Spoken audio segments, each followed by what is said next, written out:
1985 সালের 7 ডিসেম্বর দক্ষিণ এশীয় আঞ্চলিক সহযোগিতা সংস্থা সার্কের জন্ম হয়। এই অঞ্চলের মানুষ নতুনভাবে স্বপ্ন দেখতে শুরু করে যে ইউরোপিয়ান ইউনিয়নের মতো নতুন সম্ভাবনা তৈরি হবে এই অঞ্চলে। প্রথমবার ঢাকায় সার্কের সম্মেলন অনুষ্ঠিত হয়। সার্কের লক্ষ্য ছিল সদস্য দেশগুলোর মধ্যে পারস্পরিক বোঝাপড়া ও বিশ্বাস গড়ে তোলা। দীর্ঘস্থায়ী সংকট ও সম্পর্কের টানাপোড়েনের কারণে বিগত 1 দশকের বেশি সময় ধরে সার্কের অগ্রগতি হয়নি। নেপালের রাজধানী কাঠমান্ডুতে সার্কের সর্বশেষ সম্মেলন অনুষ্ঠিত হওয়ার 10 বছর পেরিয়ে গেছে। এরপর কার্যত আর কোনো সম্মেলন হয়নি। কিন্তু কেন? এর জন্য দায়ী কারা? আবার কি সার্কের যাত্রা শুরু করা সম্ভব?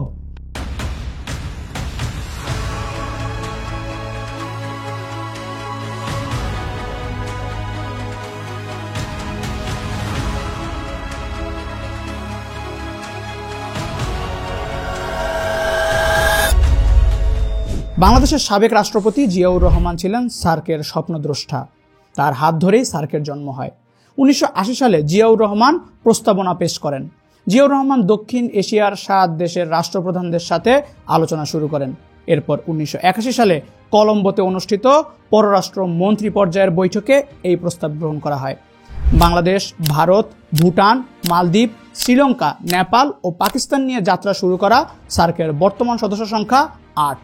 2007 সালে আফগানিস্তান সার্কে যোগ দেয়।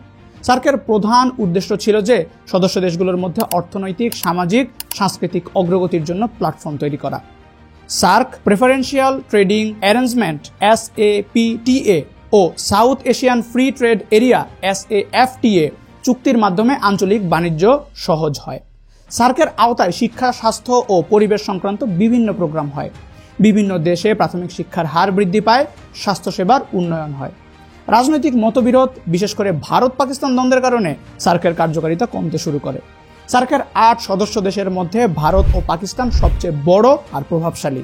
সার্কের নীতিমালা অনুযায়ী দ্বিপাক্ষিক সমস্যা সমাধানে হস্তক্ষেপ করতে পারবে না। দক্ষিণ এশিয়ার দেশগুলোর মধ্যে ভারতকে সবচেয়ে বড় শক্তি হিসেবে বিবেচনা করা হয়। ভারতের এই দাদাগিরির কারণে সার্কের অধীনে নেওয়া অনেক চুক্তি ও পরিকল্পনা বাস্তবায়িত হয়নি বা আংশিক বাস্তবায়ন হয়েছে। তবে আরেকটা বড় কারণ হলো আঞ্চলিক সহযোগিতা প্রতিষ্ঠার ক্ষেত্রে চীন বা বিমস্টেকের দিকে সার্ক সদস্য দেশগুলোর ঝুঁকে পড়া সার্কের গুরুত্ব কমিয়েছে। ভারত সহ সার্কের কয়েকটি সদস্য দেশ Indian ocean rim, BIMSTEC, bay of Bengal initiative for multi sectoral technical and economic কোঅপারেশনের দিকে গুরুত্ব দিচ্ছে। সার্ক বন্ধ হয়ে যাওয়ার পর ভারত বিকল্প আঞ্চলিক সহযোগিতা প্ল্যাটফর্ম হিসেবে বিমস্টেকের দিকে মনোযোগ দেয়। বিমস্টেকে পাকিস্তান নেই, ফলে ভারত এখানে তার প্রভাব সহজেই বিস্তার করতে পারছে।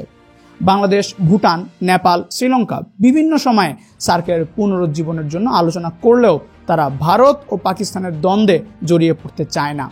অপরদিকে দক্ষিণ পূর্ব এশীয় দেশগুলোর সমন্বয়ে গঠিত আরেক আঞ্চলিক সহযোগিতা সংস্থা ASEAN association of south east Asian Nations দক্ষিণ এশিয়ার সার্কের তুলনায় অনেক বেশি সফল হয়েছে। নানা সংকট থাকা সত্ত্বেও আশার ব্যাপার হলো সার্ক পুরোপুরি নিষ্ক্রিয় হয়ে যায়নি। কূটনৈতিকভাবে আলোচনা চলতে থাকলে সেগুলো সম্ভাবনায় পরিণত হতে পারে। ভারত ও পাকিস্তানের মধ্যে দ্বন্দ্ব কিংবা যে কোনো 2 সদস্য দেশের মধ্যে দ্বন্দ্ব যেন সার্কের অন্যান্য সদস্য দেশের মধ্যে একসঙ্গে কার্যকরভাবে কাজ করার পথে বাধা সৃষ্টি করতে না পারে সেদিকেও লক্ষ্য রাখতে হবে। আঞ্চলিক সহযোগিতা মূলত ভৌগোলিক, সামাজিক, অর্থনৈতিক, সাংস্কৃতিক ও রাজনৈতিক দৃষ্টিকোণ থেকে বোঝা যায়। ইউরোপিয়ান ইউনিয়ন, আসিয়ান ও সার্কের কার্যক্রম থেকে তা স্পষ্টভাবে লক্ষ্য করা যায়। এই অঞ্চলের অতীত সাফল্য ও ব্যর্থতাগুলোকে পেছনে রেখে সমন্বিত কাজে যুক্ত হওয়া এবং সহযোগিতা করার জন্য বেশি বেশি সম্মেলনের আয়োজন করতে পারলে তা সমগ্র দক্ষিণ এশিয়া অঞ্চলের জন্য কল্যাণকর হবে। এ লক্ষ্যে সদস্য দেশগুলোকে অবশ্যই একযোগে কাজ করতে হবে। সার্ক তার প্রত্যাশা অনুযায়ী এগোতে পারেনি, এ বিষয়ে কোনো ভিন্নমত নেই। 2014 সালের নভেম্বর মাসে সার্ক শীর্ষ সম্মেলন থেকে শীর্ষ নেতারা সার্কের ফলাফল দৃশ্যমান করার অঙ্গীকার করেছিলেন। সার্কের যাত্রা শুরুর পর প্রায় 3.5 দশকে শীর্ষ সম্মেলন হয়েছে মাত্র 18টি। সদস্যদের মধ্যে বৈরিতা না কাটলে এর অগ্রযাত্রা কঠিন হবে। সার্কের গুরুত্ব বিবেচনা করে যুক্তরাষ্ট্র, চীন, ইউরোপীয় ইউনিয়ন, দক্ষিণ Korea, Japan, Iran, Australia, Mauritius ও মিয়ানমার এই সংস্থার পূর্ণ সদস্য হতে চায়। দীর্ঘদিন অচলাবস্থা শেষে এখন সার্ক এমনভাবে কার্যকর হওয়া প্রয়োজন যাতে পুরো অঞ্চল উপকৃত হয়। পাশাপাশি মানুষে মানুষে যোগাযোগ বৃদ্ধি এবং দক্ষ বাণিজ্য সংকটের সহজ সমাধান হওয়া প্রয়োজন। সমগ্র অঞ্চলে নিত্য প্রয়োজনীয় দ্রব্যের নিরবিচ্ছিন্ন যোগান থাকা দরকার। টেলিকম থেকে রেলপথ, মহাসড়ক থেকে সামুদ্রিক অবকাঠামোর সবকিছুই এ যোগানের মধ্যে অন্তর্ভুক্ত থাকতে হবে। এই অল্প আয়তনের ভূখণ্ডের এই বিরাট সংখ্যক জনগোষ্ঠীর সামনে রয়েছে দারিদ্র্য, আয় বৈষম্য, অনাহার, সন্ত্রাসবাদ ইত্যাদি সব চ্যালেঞ্জ। অন্যদিকে দেশগুলোর মধ্যে রয়েছে জাতিগত, ভাষাগত, ইতিহাস ও সাংস্কৃতিক ইত্যাদি বিষয়ে গভীর সংযোগ। এসব সাধারণ ঐক্যকে সামনে রেখে আশা করা হয়েছিল সার্কের মাধ্যমে সদস্য দেশগুলো এসব বড় চ্যালেঞ্জ মোকাবিলায় যৌথ প্রয়াস নেবে। এমনও আশা করা হয়েছিল যে সার্কের সাফল্যের মধ্য দিয়ে ইউরোপিয়ান ইউনিয়নের আদলে দক্ষিণ এশীয় ইউনিয়নও গঠন করা যাবে। তবে সে স্বপ্ন এখন অনেক দূরের বিষয়।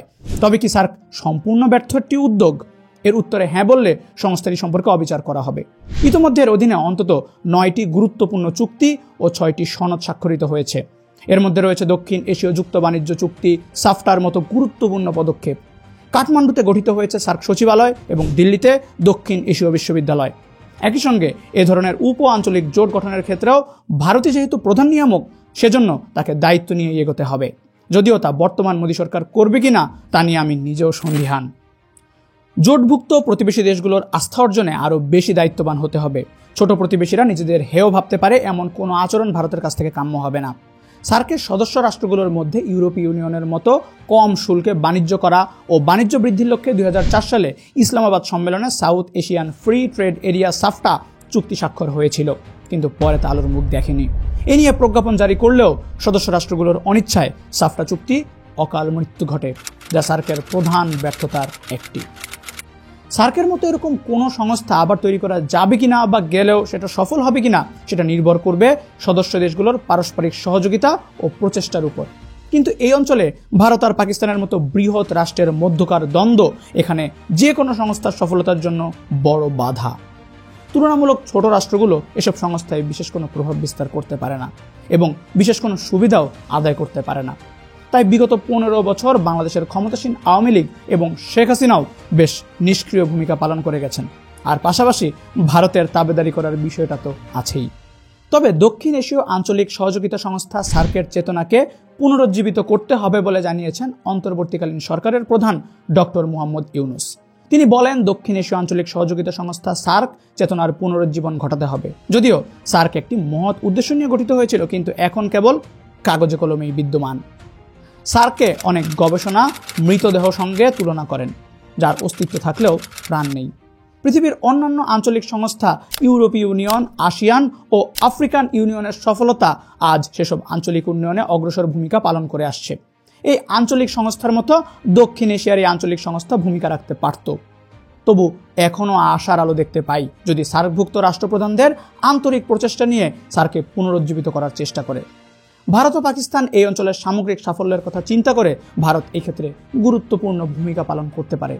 অন্যথায় শুধু আশাই থেকে যাবে, সার্ক হারিয়ে যাবে অতল গহ্বরে, যা এই অঞ্চলের জন্য অকল্যাণ ছাড়া অন্য কিছু বয়ে আনবে না।